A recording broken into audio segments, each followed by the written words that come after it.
నమస్కారం sir. Sir, కేంద్ర ప్రభుత్వం కులగణన చేస్తామని అంటుంది, కానీ కులగణన అనే పదమే లేకుండా గెజిట్ నోటిఫికేషన్ ని రిలీజ్ చేసింది అనేసి దేశవ్యాప్తంగా విమర్శలు వెల్లువెత్తుతున్నాయి. అయితే ఇది నిజమేనా? ఇంకొకటి ఏంటి అనంటే, కాంగ్రెస్ అగ్రనాయకులు రాహుల్ గాంధీ, ప్రియాంక గాంధీ, జయరాం రమేష్ గారు, సచిన్ పైలట్ గారు అసలు కులగణన లేదు, బీసీలను మోసం చేసింది ప్రభుత్వం, ఈ కులగణన అనే పదాన్ని అసలు తీయట్లేదు అనేసి అంటున్నారు. ఇది ఎంతవరకు నిజం అంటారు? అంటే చాలా ఇబ్బందికరంగా అనిపిస్తున్నది. వాళ్ళ అధికారంలో ఉన్న 10 సంవత్సరాలు 2004 నుండి 14 వరకు వాళ్ళు రెండు పర్యాయాలు యూపీఏ ప్రభుత్వం అధికారం ఉంది. UPA 1, UPA 2. ఆ సందర్భంలో మేము జనాభా గణనలో కులగణన చేస్తామని చెప్పి హామీ ఇచ్చారు.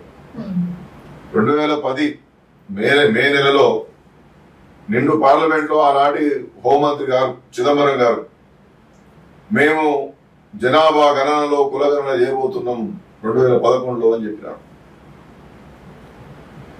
గణాంకాలంటే కేవలం లెక్కలు కాదు, గణాంకాల ద్వారా నిజమైనటువంటి సామాజిక న్యాయం చేయడానికి వీలు కలుగుతుంది. ఆ సామాజిక న్యాయం చేయడంలో మా కాంగ్రెస్ పార్టీ ముందు వరుసలో ఉంటుందని చిదంబరం గారు చాలా గర్వంగా, చాలా ఘనంగా అద్భుతమైన ప్రసంగం చేసింది. ఆనాడు మాలాంటి వాళ్ళం ఏమనుకున్నామంటే, సామాజిక న్యాయాన్ని పరిడవిలేలా చేయడంలో కాంగ్రెస్ పార్టీకి ఒక చిత్తశుద్ధి ఉందని చెప్పి మేమందరం అనుకున్నాం. చిదంబరం గారి మాటను నిజం అనుకున్నాం. సామాజిక ఆర్థిక కులగణన పేరిట 2011లో ఒక కార్యక్రమం ఆరంభమైంది. కానీ పట్టణాభివృద్ధి, గ్రామీణాభివృద్ధి శాఖల ద్వారా చేయించారు, మంత్రిత్వ శాఖల ద్వారా.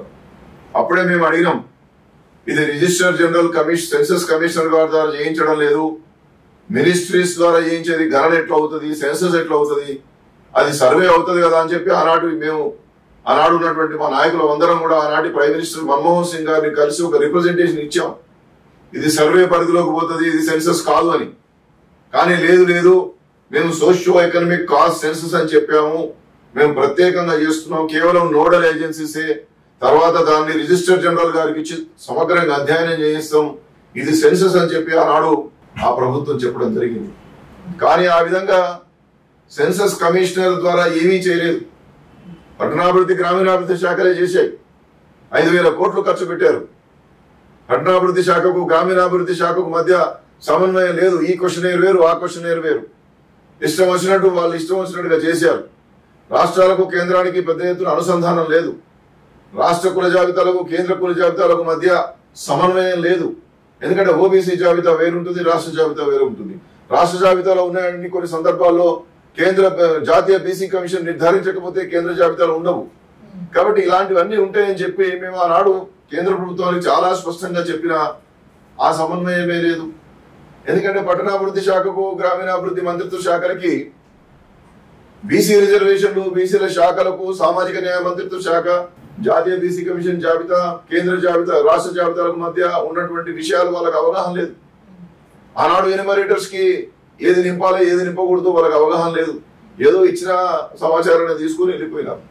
కాబట్టి చివరికి ఏమైందంటే అది అనౌన్స్ చేయకుండా వెళ్ళిపోయారు. 5,000 కోట్లు ఖర్చు పెట్టి. మోడీ గారి లోపల 2014లో వారు అధికారంలోకి వచ్చారు. ఈ సెన్సస్ వివరాలను బయట పెడదామని చెప్పి ఆ ప్రయత్నం జరిగింది. మేమందరం మళ్ళీ రిపీటెడ్ గా అలాంటి వాళ్ళం దేశంలో అన్ని రాజకీయ పార్టీలు అడిగాయి, సోషియో ఎకనామిక్ కాస్ట్ సెన్సస్ బయట పెట్టండి, ముఖ్యంగా బీసీలకు న్యాయం చేయండి అని చెప్పి కోరితే వారు దాన్ని బయట పెట్టే ప్రయత్నం చేయబోతే 119 crores ఆఫ్ పాపులేషన్ లో 1,25 lakhs కొన్ని పొరపాట్లు జరిగినాయని, 45 లక్షలు అయితే కులాల పేర్లు, ఇంటి పేర్లు, గోత్రాలు, నామాలు పూర్తిగా తప్పులు జరిగాయని, కొన్ని గ్రామాల పేర్లే కులాల పేర్లుగా, కొన్ని ఇంటి పేర్లే కులాల పేర్లుగా, కొన్ని వంశాల పేరే కులాల పేర్లుగా చాలా గజిబిజిగా జిగ్జాగ్ గా జరిగిపోయినాయి అని చెప్పి, మరి ఇవన్నీ అనౌన్స్ చేయడం భావ్యం కాదని కేవలం 52% ఉన్నారని చెప్పి మోడీ గారి ప్రభుత్వంలో ఆనాడు 2015లో చెప్పడం జరిగింది. అరవింద్ కుమార్ పనగారియా అని చెప్పి నీతి ఆయోగ్ ఉపాధ్యక్షుల వారిని దానికి ఒక కమిటీ వేసి నిర్ధారించమంటే దాన్ని చూశాడట ఆయన. ఏం చెప్పినాడంటే 365 రోజులు 9 గంటలు ఈ చదవడానికే సరిపోతుంది. ఇది ఎక్సెల్ షీట్లలో ఉన్నది, దీన్ని ఎక్స్పాండ్ చేయడానికి అవకాశం లేదు. ఎన్ఐసి నేషనల్ ఇన్ఫర్మేటిక్స్ సెంటర్ కు వచ్చినటువంటివి వాళ్ళు కేవలం ఎక్సెల్ షీట్లలో పొందుపరిచారు. కాబట్టి దాన్ని ఎక్స్పాండ్ చేయడానికి కానీ తప్పులను సరిదిద్దడానికి కానీ రీచెక్ చేయడానికి కానీ మాకు అవకాశం లేదు.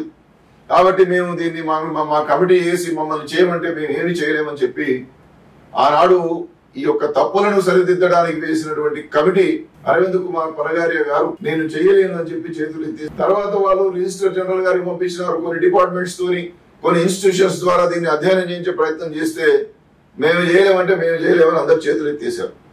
ఎత్తేసిన తర్వాత అప్పటికే మరాఠా కేసు నడుస్తూ ఉంది. మహారాష్ట్రలో మరాఠాస్ కి రిజర్వేషన్లు పెంచడం ద్వారా దాన్ని అక్కడ హైకోర్టు కొట్టివేసింది. ముంబై హైకోర్టు, తర్వాత సుప్రీంకోర్టుకు వచ్చింది. సుప్రీంకోర్టులో మహారాష్ట్ర ప్రభుత్వం ఏం చేసిందంటే socio economic cost census details అన్ని కేంద్రం దగ్గర ఉన్నవి, మా రాష్ట్రానికి సంబంధించిన వివరాలు మాకు ఇస్తే మేము శాస్త్రీయంగా ఉన్న లెక్కలు కాబట్టి వాటిని తీసుకొని మళ్ళీ మేము మా రిజర్వేషన్ల శాతాలను కరెక్ట్ గా సరిదిద్దుకుంటామని చెప్పి వాళ్ళు అడిగితే అప్పుడు సెంట్రల్ గవర్నమెంట్ ఏం చెప్పిందంటే చాలా తప్పులు ఉన్నాయి, రా మెటీరియలే మా దగ్గర ఉంది. ఒక డిపార్ట్మెంట్ అర్బన్ డెవలప్మెంట్ మినిస్ట్రీ ఇచ్చింది, రూరల్ డెవలప్మెంట్ మినిస్ట్రీ ఇచ్చినటువంటి లెక్కల్లో చాలా తప్పులు తిరిగాయి, దీన్ని సరిదిద్దడానికి ఎవరు ముందుకు రావడం లేదు, కాబట్టి ఇది అన్యూజబుల్, ఇది దేనికి పనికిరానిది, మేము దీన్ని ఉపయోగించడానికి వీల్లేదు, ఈ రా మెటీరియల్ నుంచి ఏం ప్రయోజనము. అంతేకాకుండా మహారాష్ట్రలో 490 కులాలున్న ఎస్సీ ఎస్టీ బీసీ కలిసి, కానీ సభకు ఈ సోషియో ఎకనామిక్ కాస్ట్ సెన్సస్ లో 4 లక్షలు ఉన్నట్టు వచ్చింది. కాబట్టి ఇంత తప్పులు దొరికినటువంటి నేపథ్యంలో దేశంలో ఉన్న అన్ని రాష్ట్రాల్లో కూడా ఇట్లా ఉన్నాయి, మేము రాష్ట్రాలు కూడా రాసినాం, దీన్ని సరిదిద్ది పంపించండి అంటే చాలా రాష్ట్రాలు మాకు ఇన్ఫర్మేషన్ ఇవ్వడం లేదు. ఈ నేపథ్యంలో మేము ఏం చేయలేమని చెప్పి సోషల్ జస్టిస్ మినిస్ట్రీకి సంబంధించినటువంటి సెక్రటరీ గారు సుప్రీంకోర్టులో చెప్పారు, ఇది అన్యూజబుల్, అఫీషియల్లీ అన్యూజబుల్, దేనికి పనికిరానిది, అధికారికంగా వాడుకోవడానికి వీల్లేదని చెప్పడం జరిగింది. కాబట్టి ఇవాళ కాంగ్రెస్ పార్టీ దేశానికి మోసం చేసిందా, ఇవాళ కులగణన చేస్తామని ముందుకు వస్తున్నటువంటి ఎన్డీఏ ప్రభుత్వం మోసం చేయబోతున్నదా అనేటువంటి చర్చ జరగాలని కాదనడం లేదు. కానీ 16 జూన్ 2025 ఇచ్చినటువంటి ఏది 16వ జనాభా గణన నోటిఫికేషన్ లో ఈ నోటిఫికేషన్ ఏదైతే ఇచ్చారో సెంట్రల్ గవర్నమెంట్ 16th నాడు ఇందులో కులము అనే పేరే లేదని చెప్పి రాహుల్ గాంధీ గారు, ప్రియాంక గాంధీ గారు, మీరు అన్నట్టుగా జయరాం రమేష్ గారు, సచిన్ పైలట్ గారు, ఇంకా చాలా మంది, మాణిక్యం ఠాగూర్ గారు ట్వీట్ల మీద ట్వీట్లు, దేశానికి మోసం జరిగిపోయింది, కులగణనలో లేదు, ఈ జనాభా గణనలో కులగణన లేదని. చదువుకోవాలి కదా జయరాం, వీళ్ళంతే చదువురాని వాళ్ళు వీళ్ళందరూ.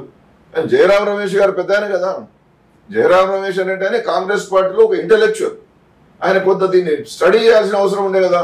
ఇక్కడ చాలా స్పష్టంగా ఏం చెప్పినారంటే SO 1455E dated 16th March 2029 అనేటువంటి ఈ ఏదైతే SO 1455 ఏదైతే ఉందో ఈ 2019 ఇచ్చినటువంటి హౌసింగ్ లిస్ట్ షెడ్యూల్ ని దాంట్లో కొన్ని మినహా మిగతా అన్ని యథాతథంగా మేము అమలు చేయబోతున్నాం.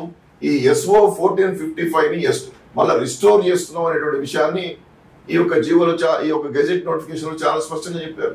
కాబట్టి మరి 1455 ఏంది, దీనిలో వీళ్ళు ఏం చెప్పారు, ఇది ఎందుకు రిస్టోర్ చేస్తున్నారు అనేటువంటిది పెద్దలు జయరాం రమేష్ గారు చదవాలి కదా.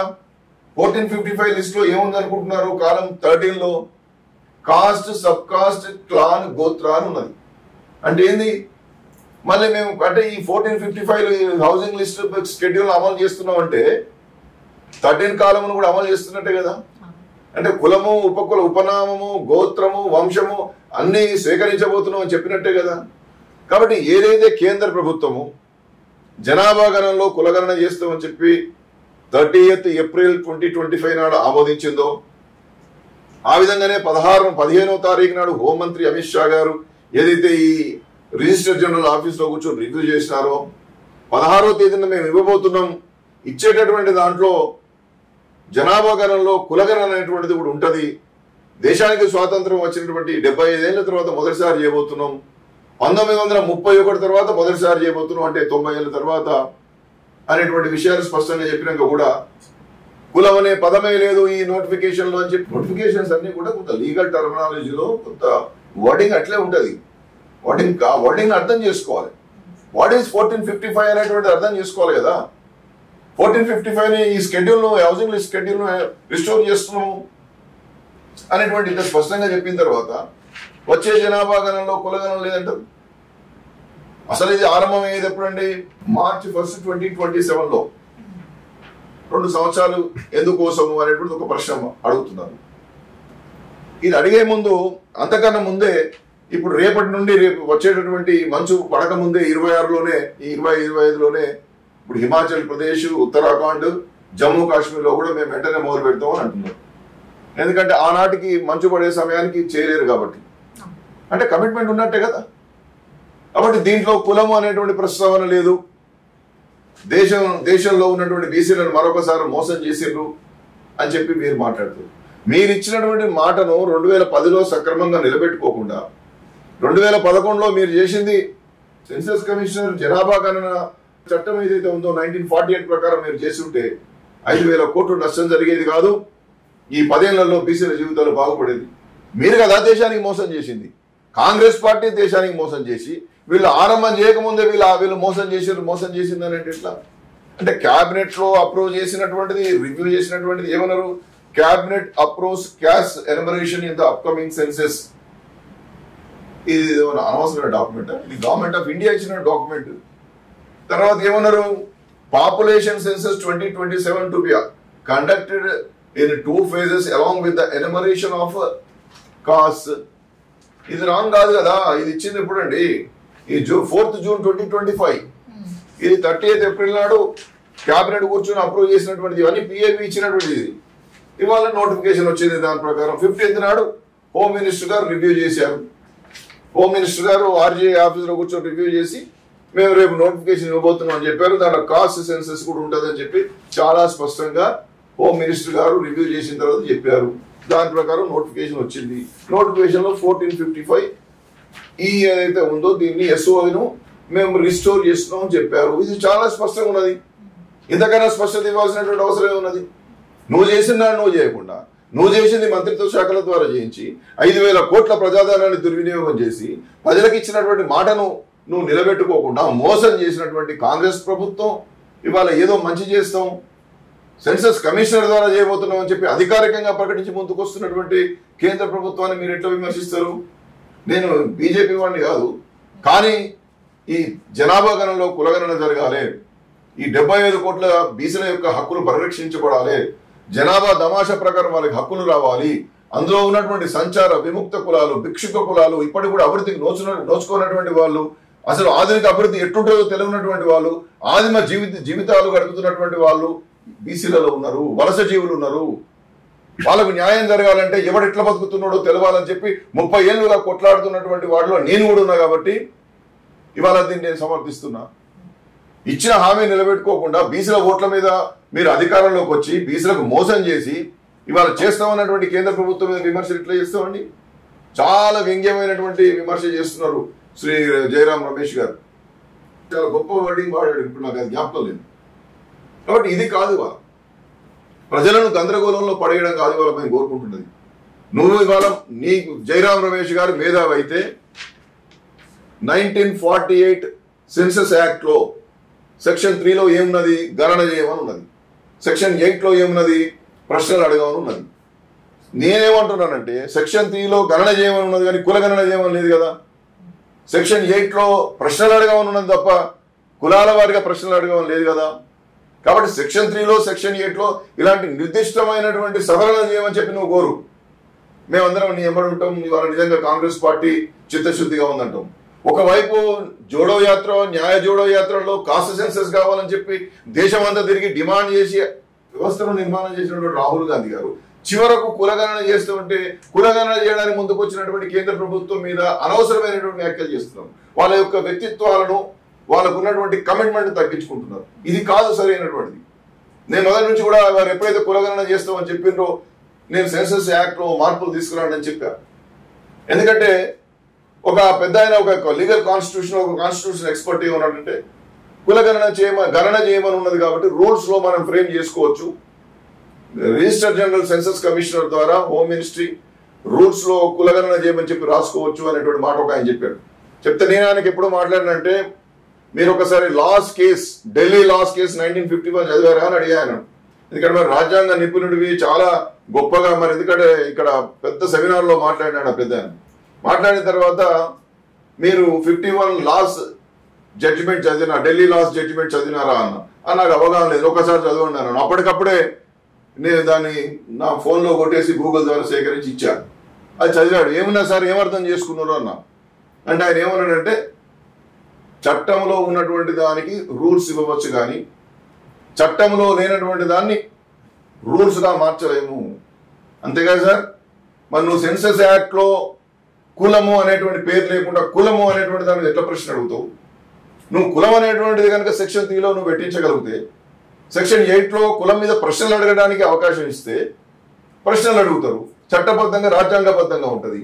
అంతేగాని చట్టంలో లేనటువంటి దాన్ని పార్లమెంట్లో చట్ట సవరణ చేసి చట్టాలు చేయాల్సినటువంటి పార్లమెంట్ చేయాలి కానీ పార్లమెంటు చేయనటువంటి దాన్ని ఆ చట్టంలో మార్చేటటువంటి అధికారం లేదని చెప్పింది కదా 1951 రాజ్యాంగ ధర్మాసనమే చెప్పింది కదా ఢిల్లీ లాస్ కేసులో. అంటే ఎస్ యు ఆర్ రైట్ అని చెప్పి ఒప్పుకోవడం జరిగింది. కాబట్టి ఇవాళ మనం అడిగేటటువంటిది చాలా నిర్దిష్టంగా, నిర్మాణాత్మకంగా, సాధికారికంగా ఉండాలనేటువంటిది నా అభిప్రాయం. అందువల్ల నేను ఇవాళ కేంద్ర ప్రభుత్వాన్ని నేనేం కోరుతున్నానంటే, మీరు ఇవాళ సెక్షన్ 3 సెన్సస్ యాక్ట్ 1948 ప్రకారం చేస్తూ ఉన్నారు. నేను స్వాగతిస్తున్నాం. మాట నిలబెట్టుకున్నారు. ఆ పద్ధతిలో ముందుకు పోతున్నారు. కానీ మీరు సెన్సస్ యాక్ట్ 3లో కానీ 8లో కానీ కులం అనేటువంటి దాని మీద కులం అనేటువంటిది ఒకటి చేర్చండి. కులం మీద ప్రశ్నలు అడగడానికి 8ను మార్చండి. ఆ విధంగానే సెక్షన్ 15, 16, 17లో రూల్స్ ను ఫ్రేమ్ చేసుకోవచ్చు. ఈ చట్టానికి అనుగుణంగా కేంద్ర ప్రభుత్వం రూల్స్ ను ఫ్రేమ్ చేసుకోవచ్చు అనేటువంటిది చట్ట సవరణ కనుక దీన్ని పార్లమెంట్ లో పెట్టి తీసుకొస్తే ప్రతి 10 సంవత్సరాలకు ఒకసారి జరుగుతుంది. ఇవాళ ఒక్కసారి కాదు, జనాభా గణన జరిగినప్పుడల్లా ప్రతి 10 సంవత్సరాలకు ఒకసారి అన్ని కులాల యొక్క లెక్కలు కనుక తీసుకోగలిగితే ఈ దేశంలో కులాలు మొత్తం అంతరించిపోయి సమసమాజం ఏర్పడి ఆర్థిక అసమానతలు లేకుండా రాజ్యాంగం రాసినప్పుడు ఏదైతే రాజ్యాంగకర్తలు కోరుకున్నారో అలాంటి సమసమాజ నిర్మాణానికి బాటలు పడతాయని చెప్పి నేను చెప్పడం జరిగింది. గౌరవ ప్రధానమంత్రి గారికి అనేక లేఖలు రాశాను, డాక్యుమెంట్లు పంపించడం జరిగింది. మరి వాళ్ళు చూస్తున్నారని నేను అనుకుంటున్నాను. కాబట్టి ఇవాళ కాంగ్రెస్ పార్టీకి నేను మనవి చేసేది ఏంటంటే, మీరు నిర్దిష్టమైన సూచనలు చేయండి, దాన్ని స్టడీ చేయండి. సోషియో ఎకనామిక్ కాస్ట్ సెన్సస్ అనేటువంటి దాని పేరు మీద మీరు చేసినటువంటి దాంట్లో ఎక్కడ నష్టం జరిగింది, బీసీలు ఏ విధంగా నష్టపోయారు, నిర్దిష్టంగా ఎలాంటి సూచనలు తీసుకోవాలి, ప్రశ్నావళి రూపకల్పనలోనే ఎలాంటి ప్రశ్నలు వేయాలి, దీనికి ఏ విధంగా మెథడాలజీని ఏర్పాటు చేసుకోవాలి, ఇది సక్రమంగా ముందుకు పోవడానికి ఏ విధంగా నిపుణుల కమిటీని వేయాలి, ఎలాంటి నిపుణులను తీసుకోవాలి, ఎలాంటి ఇన్స్టిట్యూషన్స్ ఇన్వాల్వ్ చేయాలనేది చెప్పాలి. ప్రధాన ప్రతిపక్షం అంటే ఏంటి? కేంద్ర ప్రభుత్వం చేస్తున్న దాని మీద విమర్శలు చేయడం కాదు, ప్రజల పక్షాన, ప్రజల గొంతుకగా ప్రజల సమస్యలను కేంద్రానికి నివేదించేటటువంటి ప్రయత్నం చేయాలి. ఆ ప్రయత్నం ఇవాళ జరగడం లేదు. జరగకపో ప్రజలను మోసం చేసే ప్రయత్నం చేస్తున్నారు, ప్రజలను గందరగోళంలోకి చేర్చే ప్రయత్నం చేస్తున్నారు. కాబట్టి ఈ వైఖరి మార్చుకోవాలి. కులము అనేటువంటి పేరు దాంట్లో లేకపోయినా 1455 SOలో ఉన్నది కాబట్టి, ఆ హౌసింగ్ లిస్ట్ ను రిస్టోర్ చేసినారు కాబట్టి జనాభా గణనలో కులగణన జరుగుతుంది. ప్రజలెవ్వరు కూడా అయోమయానికి గురి కావాల్సినటువంటి అవసరం లేదని చెప్పి నేను వివరణిస్తా ఉన్నాను. Thank you sir. Thank you so much.